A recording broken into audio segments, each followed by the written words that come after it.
This is episode 56 of Crowdfunding Uncut. This is Crowdfunding Uncut, the place where creators and entrepreneurs come to learn how to launch a successful crowdfunding campaign. Here's your host, Kirsten Ross. Hey guys, welcome back. Kirsten here. This week we're going to be doing a little throwback Tuesday, I guess if that's a thing. I was just going through some older episodes, and one of my absolute favorite episodes and interviews that I've ever done is with Nathan Chan, who also happens to be one of my favorite Aussies. I had the pleasure of meeting him at Tropical Think Tank, and we actually caught up last night. It was around 1 a.m. my time in London. I'm just here on holidays. But it just got me thinking of how focused and talented this guy is, and I wanted to bring back the interview to really focus on what is important as an entrepreneur. And Nathan has been able to create this amazing digital media empire called Foundr Magazine, where right out of his 9 to 5, and this is his very first company, and what he's done with it online speaks volumes to the kind of focus that he has. But not only that, but this is a guy who's able to take real feedback from entrepreneurs and apply it to his own business to get insane results. And the interview, although it's not crowdfunding based, it really speaks volumes to what you should be focusing on as an early stage entrepreneur.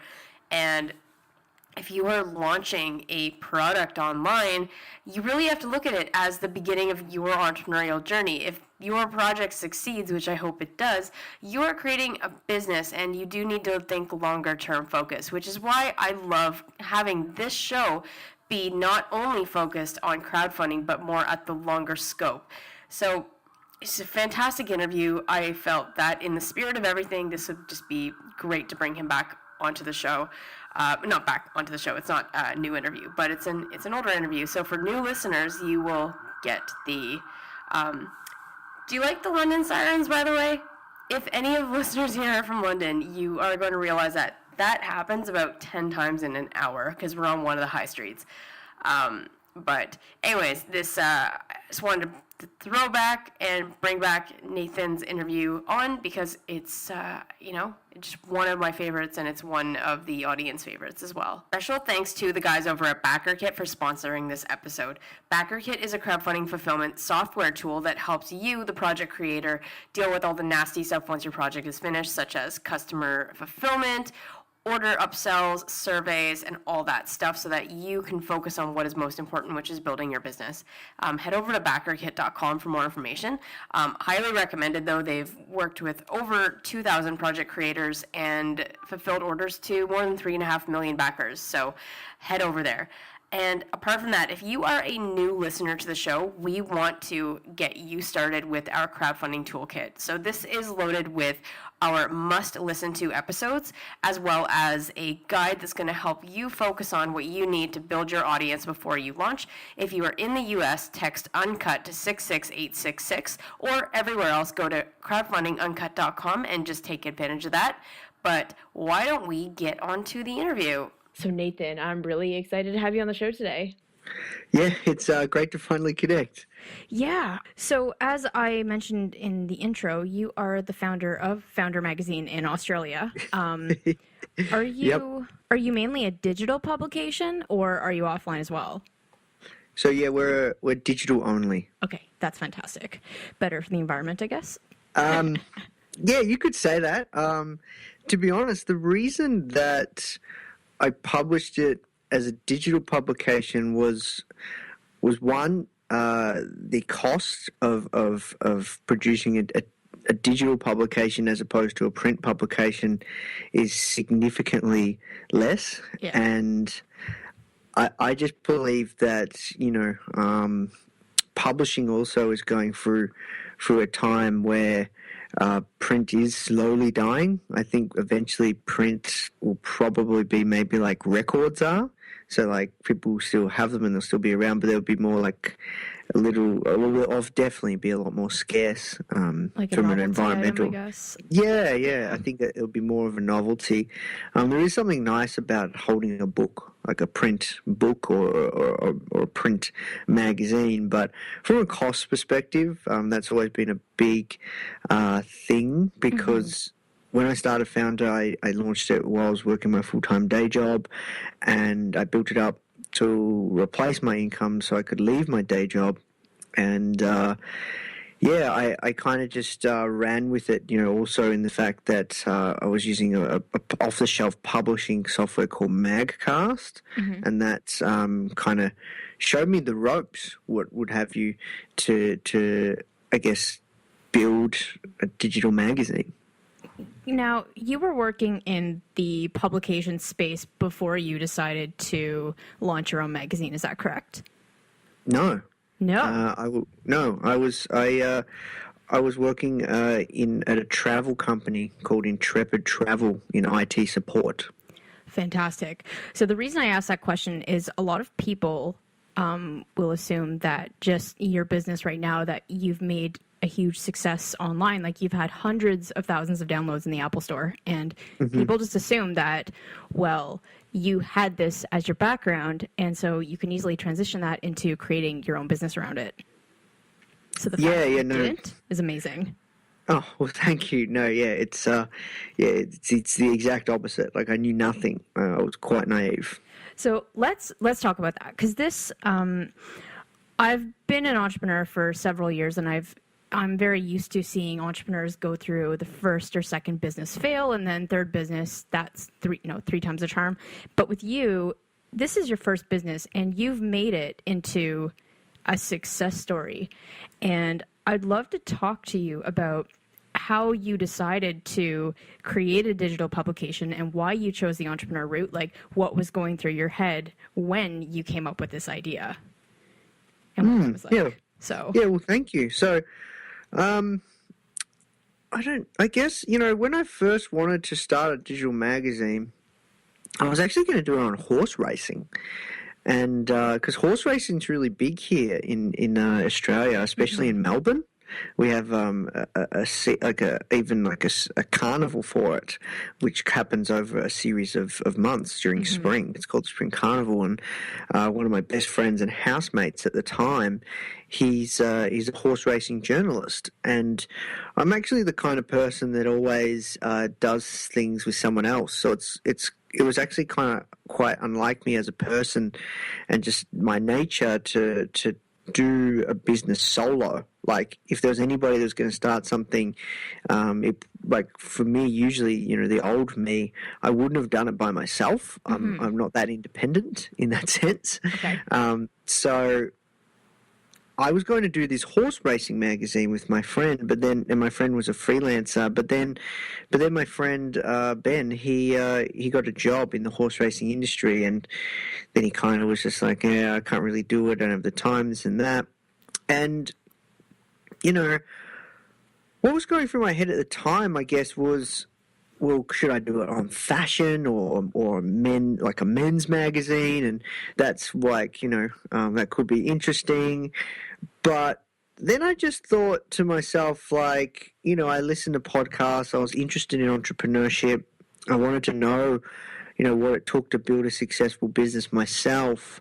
I know that there isn't actually a magazine out there that is targeting young entrepreneurs or aspiring or novice stage entrepreneurs. Anyone that's like, wants to start a business, doesn't know where to start, or someone that's just starting out. I knew there wasn't really a publication out there tackling those kinds of things, and I knew podcasts really hot, and I was listening to podcasts. I knew this interview thing was really hot, and I don't know, Kirsten, I just kind of had the mindset of like, yeah, maybe this could work. I'm going to go with this. And I didn't know whether it would work. I had the mindset of, maybe it could become $1 million business. Who knows? I don't know. But I'm just going to, launch it. I spent $2,000 on for a license to use the publishing software. I didn't want the money to go to waste. I didn't have much money at the time, and I wasn't doing work that was fulfilling me. I was trying to find a job in marketing. I thought that having my own digital magazine could, in fact, really help me get a job in marketing. Yeah. So, yeah, that's what was going through my head at the time. Like, things have changed a lot now, but, yeah, that's what I was thinking, I guess. Okay. So I didn't really know what I didn't think too far ahead, and I didn't really know where I'd end up. Okay. So when you I guess you chose to focus on entrepreneur education. Was there any particular podcast that really inspired you to make the change to entrepreneurship as your focus? Yeah, I'd listened to John Lee Dumas's Entrepreneur on Fire. I knew that was like he'd just started and he was like really hitting the ground running, and that was starting to explode. And then also Pat Flynn's podcast, and I also read a lot of blogs too, like Yaro Starak's. And there was a few others. I can't remember who. I remember finding Natalie Sisson. There was a few that I was just following, like their podcast and their blog, and I saw they were doing a lot of interviews and stuff like that as well. Okay. No, it's really good. And I think it's really smart of you to not initially jump onto the podcast wagon to interview people, because at least right now there are 1,000 entrepreneur startup interview podcasts. And I think it's really good that you chose the digital publication route. So. Yeah, it things all like, to be honest with you, Kirsten, I know it might seem like things that I'm doing are really strategic. They are now, but back then it was kind of like me just winging it. Okay. And just kind of following my gut and just seeing what happens. When I started the magazine, I specifically said, and my friend Marin Baraket, I was speaking to him last night, and I remember I said to him specifically when we first met, he's like, "Oh, you should create a podcast. I'm just looking at launching one too." And I was like, "No, I actually don't want to create a podcast because everyone's created a podcast." So I never thought that I wanted to create a podcast, but then I realized, we launched our podcast about a year in November last year. Like, I realized that, we had all these epic interviews that were just locked away. Like, why not just put them out there into the world as a goodwill kind of thing, and it'd be a great way to build trust, and we get some great interviews with some really hard to reach people. Like, I think we can differentiate ourselves some way, shape, or form. Yeah. But yeah, you're right. Like, from the start, I always was like, no, I don't want to do a podcast. Yeah, no, I like that. Going away from the masses, really. So when we look at what your, I guess, issue number 1 looked like for you, what was the goal when you first released it? Yeah, some great questions. My goal was just to launch. I remember, so to be totally honest with you, Kirsten, when I first launched, the magazine wasn't even called Foundr. It was called something else, and I was sued for trademark infringement. Oh, no. So, I was sued for trademark infringement. So it was called something else, and I had to change it after 4 months of running it. So when I actually, to be honest with you, when I launched it, the goal was around like a little bit entrepreneurship, but a much stronger emphasis on personal development. Okay. But then after I got sued and had to change the name, we obviously rebranded it as Foundr, and I did a little bit of a pivot where I was like, nah, scrap this personal development thing. Let's do it purely focused on entrepreneurship. So, yeah, like, when I was thinking about it, just then, like, going all the way back, it was like, yeah, let's do something on entrepreneurship, but let's have a strong focus on personal development too. But now it's like a very strong focus on entrepreneurship and a little bit of a focus on personal development, but for the most part, it's all around entrepreneurship. So it changed very, very slightly. So, yeah, to answer your question, that's what like, I didn't know when I launched the first issue, the goal was just to get something out there and see what happens, because it was really, really dragging on. Because I purchased the software. We launched March 5th, 2013, and I purchased the software 7 months before that. So the thing is, right, like, we've been out for 2.5 years, but before that, I've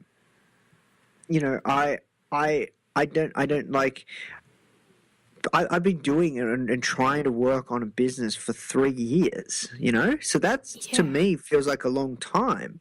But that during that 7-month period, I was very, very casual about it all. And I remember I was just wrapping my master's degree in marketing. So I went to France and I studied and I traveled and I didn't even touch the magazine. And then also, just before I was launching as well, I was in traveling around Cambodia and Vietnam with my girlfriend. So I was super, super slow and casual about it all. So my biggest goal at that time was to just launch it. Mm-hmm. And what was your launch plan at that point? Oh, I had no launch plan. I literally remember I was in like a hotel in Cambodia, and I just like created a Facebook page, and we were just launching it. Like, I had no launch plan. I was actually, in fact, super embarrassed. I didn't even tell any of my friends. It was like wow. Totally different. Yeah, totally different to what you see now. Like, now we go pretty hard on the promotions and the marketing. Well, yeah. So, like, yeah. What I would love to know is, like, okay, so you had no launch. You wouldn't even tell your friends. But how long after the launch did you hit 100,000 downloads in the App Store? I think it took at least 18 months. At least 18 months. Okay. And maybe 16 months. Maybe 16. Okay. Around that. It took over a year. I can say that confidently. It took over a year. Okay. And at what point did you hit one of the top 10 magazines, business magazines in that store? Yeah, in the App Store. Probably around... So yeah, probably once we started to hit 100,000 downloads and beyond, that's when it started to get into the top 10. So around that time, not long after, we started ranking really high, and we were ranking much higher, and we started to become in the top 10 consistently. Okay. And if you look at your marketing plan or what you did to get to 100,000 downloads, would you say that you had one strategy help you more than any other to help you get your downloads within the first 16 months? Yeah, for sure. So it took me just over a year to build up Foundr to leave my day job. And what's interesting is I just focused on the magazine. Now we've got a podcast. We've got, we're growing a lot of traffic to our website now. And we do one blog post. Like, we've even got a dedicated content person, and we're doing a lot with social, and we're doing these training products and all sorts of things like that. Yeah. So back then, it was just the magazine, my only focus. We had a simple landing, like our homepage was just a very, very simple one-page landing page, just to keep Apple happy. I wasn't focused on the social channels. All our social channels were dead.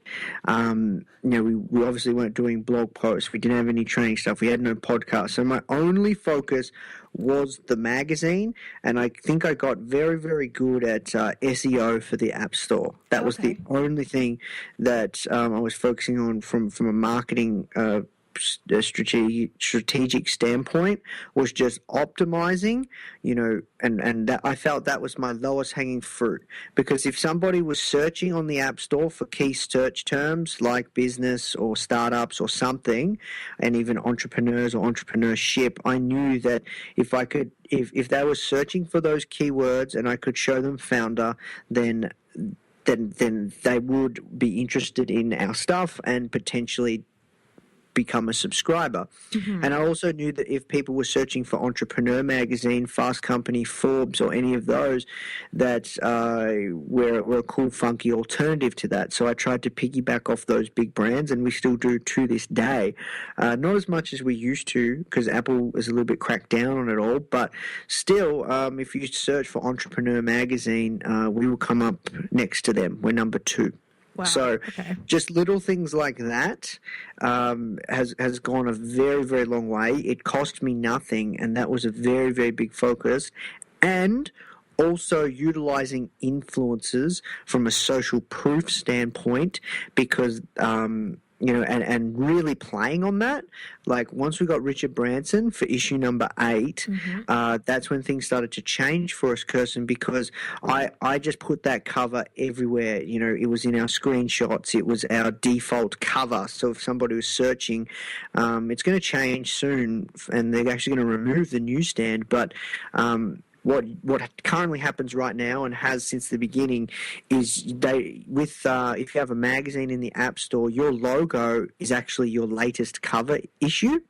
So if somebody looks like under business, they go to the newsstand, they go to the business section, and then Foundr comes up, it would actually be the latest cover. But I made the Richard Branson issue the default cover, and that always brought us 50% more downloads.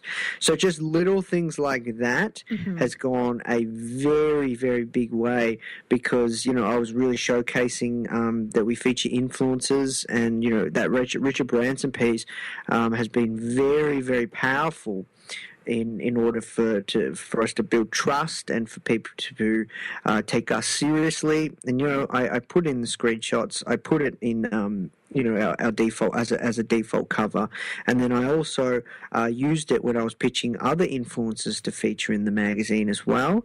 And then also when you first open up the magazine, there's a pop-up, and it comes up if you're not a subscriber, and it has it's got a strong call to action. So and then we have the Richard Branson as our free issue as well. So we gave it away, and that also really, really built trust, because I think it's very rich to ask someone to pay for a magazine that you've never heard of. So we give you a free issue, and you can try it out, and if you like it, you can subscribe, and there's a ton of calls to action within that free issue. So they're the kind of things that I was 100% focused on to get to those 100,000 downloads to just grow the magazine. Okay. That's all I was focused on. I didn't do anything else. Awesome. Thanks for that. Speaking of, I want to thank BackerKit for sponsoring this episode. BackerKit is, as you know, crowdfunding fulfillment software tool. So if you are looking with help after your campaign is finished to take care of customer surveys, order preferences, fulfillment, upsells, any of that stuff, you should head over to backerkit.com. They've helped over 2,000 projects, some of the bigger names too. So pretty good offer there. So before I get on to the Branson topic, I want to know if when you're optimizing SEO for your website, you can use tools such as Google Keyword Planner. Are there any tools that you can use to optimize your stuff in the Apple Store that you used? Yeah, Sensor Tower. That's a really good one. Okay. Sensor Tower, yeah, that's a really, really good one. I really like that one. Okay. Awesome. I usually learn something from these, but I didn't realize that, for me, I think the biggest realization from speaking to you so far is that the Apple Store works like on an SEO principle. And I was like, oh, obviously, keywords. So, yeah. A lot of people don't know that when they have apps, but it can be a massive low-hanging fruit. Awesome. I love it. Okay. And so when I first came across your work, the one thing that really stood out for me was Branson. And after I started doing research, here I am, like I have your profile in front of me, and I see this guy who, his first business, issue 8, so 8 months into a project, you get Richard Branson on to be a feature in your magazine. And after Branson, if you just look at the chronology of your issues, you've brought on people such as Chris Guillebeau, you've had Tim Ferriss, Seth Godin, Arianna Huffington, like really, really, really big names. So I'm assuming that Branson helped catapult that. So Yeah. what I would love to know is, how did you get Branson for issue number 8 when you were still so new into the game? I think part of it was that we had a magazine. I think that, Richard Branson's been on the front cover of every business magazine. So why couldn't he be on Foundr? Mm-hmm. And that's kind of the thought process. And then I just I managed to find his gatekeeper, Okay. who was the head of PR. So, the first things first, to get all these influencers, you have to have an audience, and you have to be able to provide them some sort of value, or you have to have something to show. If you've got no, even if you don't, like if you've got nothing and you want to speak to Richard Branson, you're hard out of luck, because it's very difficult, because everybody wants to. Yeah. So I think you have to have something, and you have to.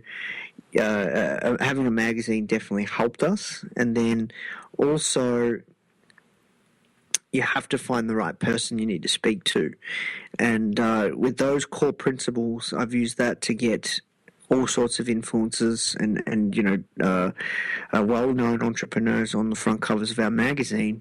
And I've simply asked, and I've been super persistent. When I tried calling, and that's a big thing. Make phone calls if you have to. You just have to be relentless. Mm-hmm. Like I remember when I tried to call Richard Branson's head of PR, like she didn't ring me back.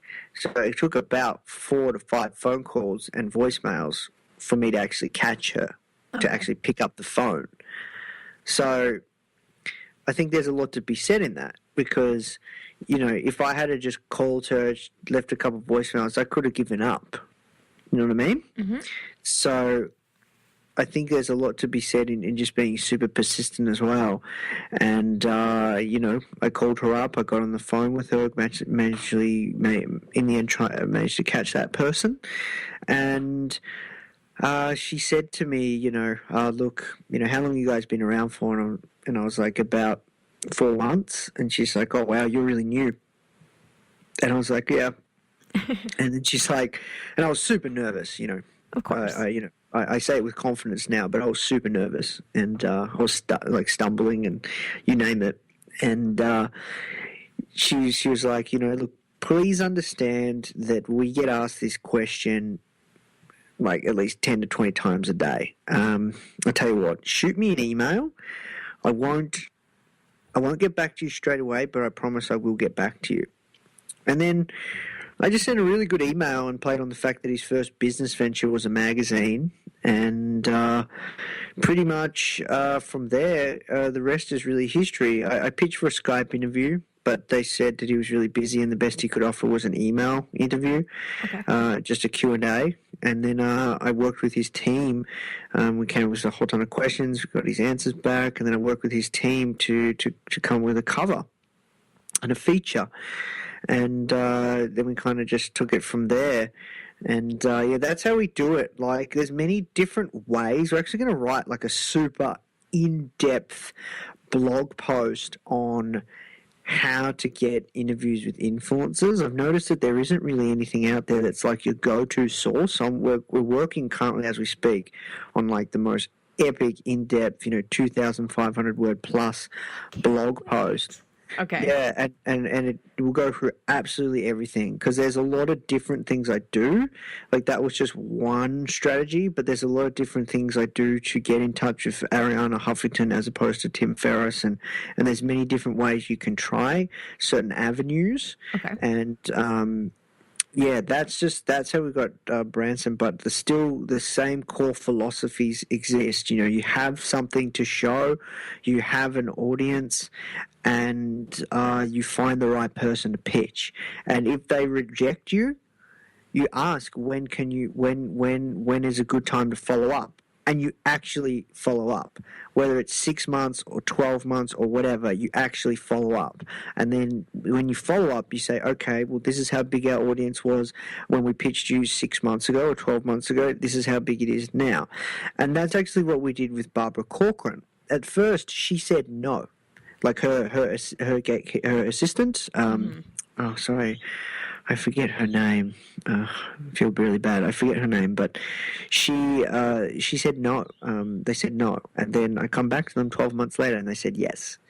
And that happens.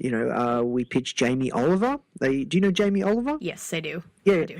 yes, yeah. I'm not sure if you guys would, but he's really big in Australia, and we pitched Jamie Oliver, and his team said no, but they said, maybe we can do something in the future, and I will take that and I will run with it. We've pitched Steve Wozniak. He said no. His person said no, and I'll still follow that up. You know what I mean? So Yeah. I it's not just like a one trick that I have, and it's not just like this is the strategy and it works.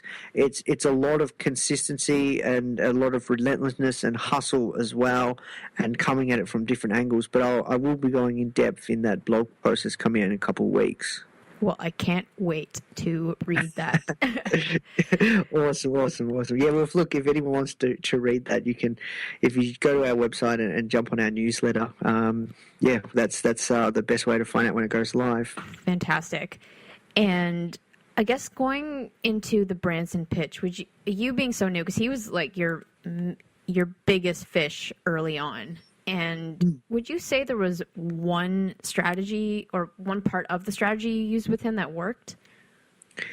Well, I think around the fact that, one, I found the person, the go-to person, and then the second thing was, like, I don't even know if he read the email because I addressed it to him, but I sent it to his PR person. She probably would have read it and been like, oh, okay, and then she would have went to him and said, yeah, okay, this is the thing, and then he would have just said yes or no, and she would have probably said something along around the lines that they're targeting young entrepreneurs, and I know that he has a big emphasis on supporting young entrepreneurs and the next set of leaders, and I think, I played on that, and I think that was smart, because that it was giving him an outlet. Even though our audience was not that big, it was still giving him some form of an outlet, and now, like, a lot of people have read that issue, so it paid off, right?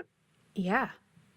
Definitely. So, okay. Yeah, it was, in the end, it was, still a mutually beneficial exchange in value. And that's the key part. And it's like a partnership.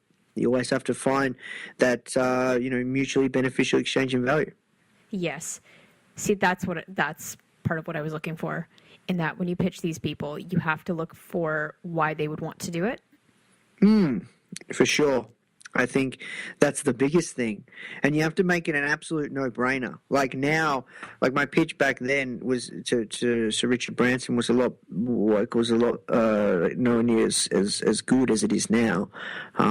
Like, this is what a pitch would look like from us. It'd be like, hey, I'm the publisher of this magazine. We're a top 10 ranked business magazine in the App Store, linking to, people can go and see. If they click on that link, they can click on it and they can see that we sit next to Fast Company, Forbes, Entrepreneur, HBR. Then I say, these are the entrepreneurs we've featured, so it kind of pre-vets it, like Richard Branson, Tim Ferriss, Arianna Huffington, Seth Godin, you name it. Yeah. Then we would like to feature you within, for this cover. I've attached, the cover what we did with Sir Richard Branson, so you can get a feel and look, because, we do things at quite a high quality in terms of design, I believe. So that, when people look at it, we get a lot of compliments, in fact, for the level of design in the magazine, because it's kind of like a cool, funky kind of fresh branding. Mm-hmm. And then, we say that this is how big our audience is, and this is where we're going to utilize this interview, and this is what it's going to do for you guys. Whether you've got a book out or whether you've just launched a product or whatever, this is how it's going to help you. And then we say we need 20 to 30 minutes of your time to come on a Skype interview, and this is what the things we'll do with it. And we try and make it as much of a no-brainer as possible. So yes, that person's looking for press. Yes, that person can see that we're some way, shape or form an authority in the entrepreneurship space. Yes, we've got a decent sized audience. Yes, a lot of other influencers in the entrepreneurship space have been interviewed, so these guys must be legit. Yes, if you click on like my footer and go to our website looks like, I'm quite proud of our website. It looks great. It looks legitimate, great design, and people can see that we're the real deal. And all of those things paint a great picture to be like, oh, okay, these guys, they know what's going on. They've got a decent sized audience. It's a new kind of audience that we may have never tapped into before, as opposed to Entrepreneur, Fast Company, Forbes, or whatever. Let's do it. You know what I mean? So you want to make it as much of a no-brainer as possible, like sales. When you're selling something, you want to make it a no-brainer, and that's what I'm trying to do. We're essentially selling. Yeah, exactly. Is what's in it for them. Well, you just said it. I mean, I was reading through a early Reddit post that you had done, and one, I think it was on Reddit, but one of the key leveraging points that you used early on when you didn't have a huge audience was you offered these people feature in a magazine. Yeah, that's right. Like, people really like to be on front covers. Yeah. I don't know what it is about it, but yeah, people like to be on front covers of magazines. That's another piece of the puzzle. If we try and get a big in-time influencer, we're off on the front cover as well. That speaks volumes too. People love that. Yeah, which especially genius. Yeah, especially because we've already got a ton of influencers now or big names in the entrepreneurial world, the who's who in the zoo. People love to be able to say, yeah, I was on the front cover of this magazine, and I might not have heard of it, but they feature Richard Branson and stuff, like, you know what I mean? Yeah, no, I know exactly what you mean. So great. Well, I have one more question before we wrap up here. Mm-hmm. With this being your first business and your first business being a success, what would you say is the one thing you would attribute your success to? Can I only say one thing? Well, I might let you say two, but... Okay. All right. I think... It's so hard. I'm sorry. Because there's a whole ton of... It's all right. Because there's a ton of things that just all wrap into it, but I think one of the biggest things is probably focus. Okay. And then the second thing would be just wanting it really badly, like being so extremely focused and wanting it so extremely badly that from that comes so much hustle, like working so ridiculously hard, and to the point where it has to become an obsession. I think if you want to build a successful business, and thank you for the kind words saying that what I've built with Foundr is a success, because I personally believe, Kirsten, that we're just scratching the surface and we're just getting warmed up, and I don't feel like I've attained success in quote unquote eyes of society. So, like, thank you for the kind words, but for me, I think if you want to build an extremely successful business, it has to be an obsession. You have to want it so bad that you have to be extremely hungry, and you have to be super focused. There's so many people that lose track and they're not moving the needle forward, and when you're not moving the needle forward, you're moving backwards. Mm-hmm. So I think that's what it's got to be. Like, you just have to be really, really focused and just hustle really, really hard. I know that's easier said than done. I know that might just be a cop-out, but if those are the top two things, I think that's got to go hand in hand, because if things don't work, you just keep moving. Like when we got sued, we just kept moving, and you just keep building that momentum, like and you try and find leverage wherever you can, and just keep going. Yeah. Well, If it helps, I mean, I know that you always want to keep things into perspective, but in the last month, I've had Dan Norris and Chris Ducker on my podcast, and both of them, when your name has come up, they say that Nathan Chan is going to dominate the marketing world in Australia. Yeah, well, thank you, but So- we're a global brand, so like. But they're proud to. Well, sorry, Chris Ducker is from the UK, but like Dan Norris being Australian, he's a very proud Aussie, and I think he's very proud of that. Oh, well, thank you. Well, thank you. But yeah, like, Yeah. it's funny that because I'm from Melbourne and people think like, the magazine's just in Australia or we're just like an Australian brand. I actually get that a lot. Like, I get these local Australian brands that come to us, like entrepreneurial local Australian brands, and they're like, oh, we want to do something. And I say, like, look, I have to be honest. Majority of our reach is overseas. A big proportion in the States, the UK and Canada. The biggest the US, and then the second is Australia, but then UK and Canada is not far behind. And we have people all around the world, Tokyo, Barbados. Like, it's crazy some of the emails that I get, and hearing from these people from these amazing countries that tell me that I have a friend in this really obscure place, and we're a global brand, and it's funny like that because, some people do think we're just an Australian magazine or we just focus on Australia. It's interesting, Yeah. No, definitely. So, great. Well, for more information about you, if people want to find Foundr Mag, they should go to foundrmag.com. Yeah, I just will say that it's foundrmag.com. It's founder without an E. And the reason we have that is because we would get sued again because no one had that name without the E with the weird spelling. But it's new and edgy and hip, so I think it goes with the brand. In my opinion, well, thank you. Yeah, you're welcome. Cool. Well, listen, I think it's been great having you on the call today. Thanks so much for taking 30 minutes out of your day and sharing this information with the audience and other fellow entrepreneurs. You're welcome. Thank you so much for taking the time also. I really appreciate it. No worries. Right then. Take care. Awesome. You too. Bye. Thanks so much for listening.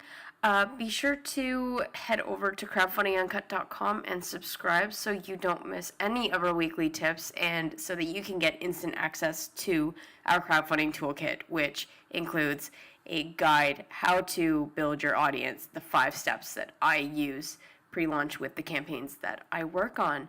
And apart from that, I just want to say I love you and appreciate you, and I'm really looking forward to working on more content in the future. So, depending on what you're looking for, we have also just released a visual medium for the podcast and weekly tips, so you can just check the show notes for our YouTube channel. So it is called Crowdfunding Uncut with yours truly. So until next time.